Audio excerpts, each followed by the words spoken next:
In this module, we're going to look at how to conjugate the future tense in Spanish.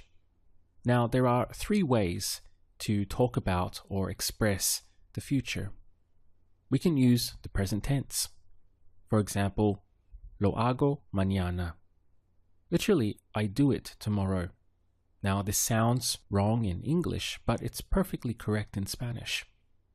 Another example would be, te llamo esta noche. I call you tonight. Te lo mando pronto. I send it to you soon.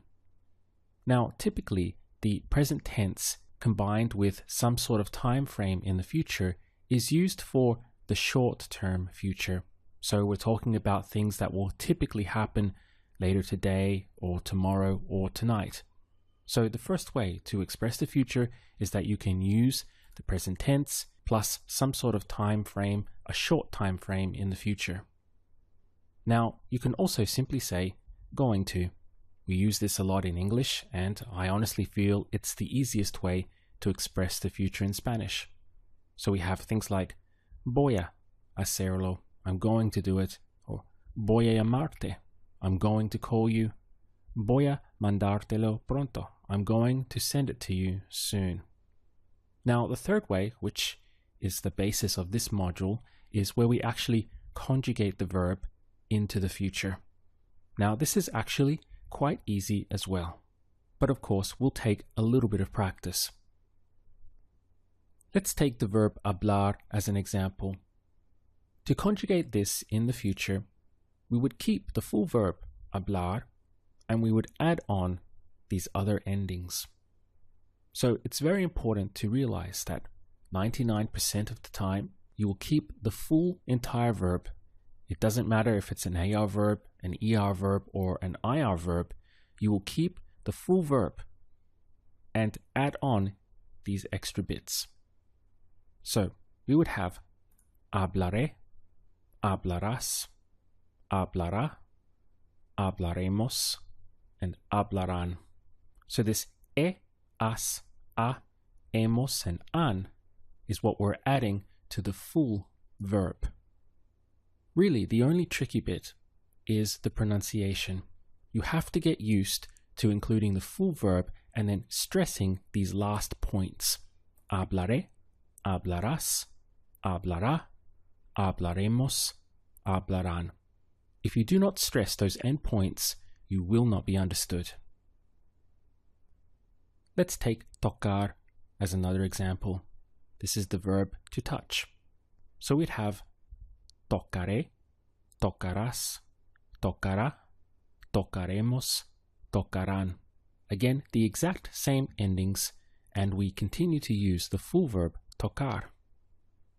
Let's take one more, tomar. So we have tomaré, tomarás, tomará, tomaremos, tomarán. The a sound tends to dominate when we're conjugating the future. So we have as, a, and an.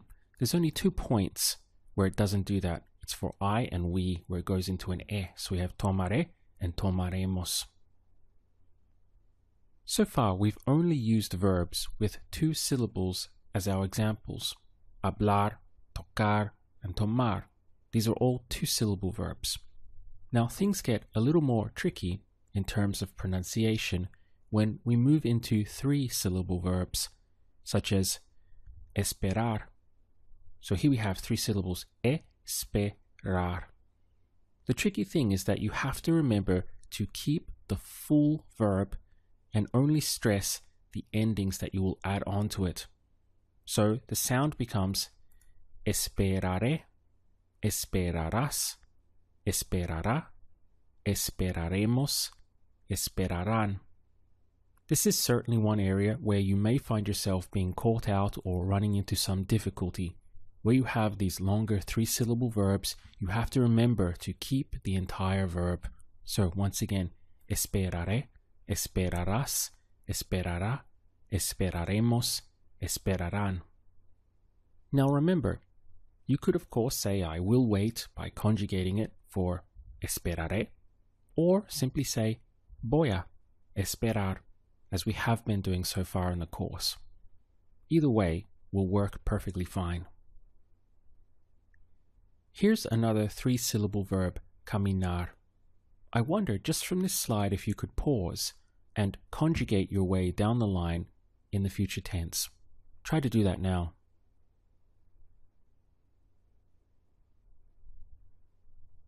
It would be caminaré, caminarás, caminará, caminaremos, caminarán. The exact same endings, as, a, hemos, and an, hitting or stressing that final point, keeping the full verb all the way down the line. Now, while the correct pronunciation of these 3-syllable verbs in the future tense can be a little bit tricky, the nice thing about conjugating the future is that the endings do not change. They're always the same, regardless if you are using an AR verb, an ER verb, or an IR verb. For example, let's take comer. Here we have an ER verb.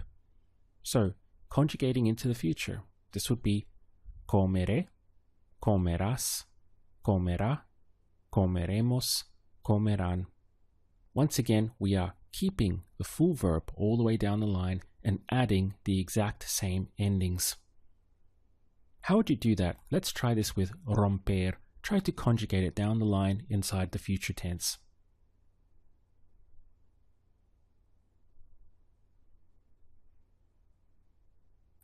It would be romperé, romperás, romperá, romperemos, romperán.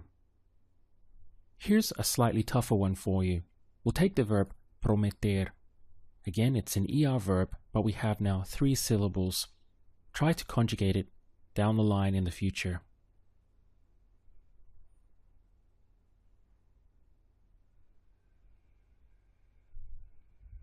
Prometeré, prometerás, prometerá, prometeremos, prometerán. Let's take a look at the key points to take away from this lesson. When conjugating the future, we're always using the same endings. As, a, hemos, and an. This is regardless of whether it's an AR verb, an ER verb, or an IR verb. We're always adding the same endings that you see in red. Secondly, almost always we're using the full verb and simply adding these extensions onto it. Now, there are a handful of exceptions, which we will go through later on in this module, but 99.9% of the time, you will use the full verb and add on these extra extensions to it.